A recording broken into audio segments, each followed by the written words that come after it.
Welcome to Sweet Life Beat Life. We hope this video helps. You start by preparing the environment so nothing blocks progress. Create a Python 3.10 virtual environment, then pip install core packages. Speech recognition, PITSX3, PyAudio, and a model client. Once done, connect and test your microphone using sound device or a brief recording to confirm input levels. Make sure API keys for any cloud models are stored in environment variables. This prevents accidental commits. Now write a minimal script that captures audio and prints transcribed text.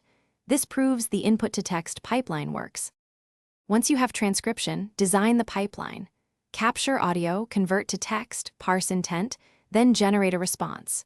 Use a local model for low-latency commands or a cloud LLM for complex language. Either way, batch and debounce inputs to avoid repeated triggers.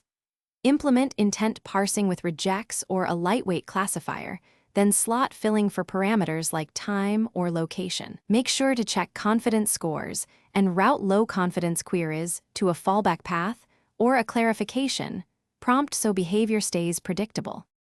Now integrate text-to-speech, action hooks, and state so the assistant performs tasks. Wire PITSX3 or a TTS API to speak responses, and expose simple action handlers for calendar, smart devices, or shell commands. Add hot word detection and a finite state manager for multi-turn flows, then include logging and unit tests to catch regressions. For deployment, run it as a background service and secure API keys. Troubleshooting tip: if responses are empty, check microphone gain, transcription confidence, and API rate limits first. Thanks for watching. Consider subscribing if we helped you.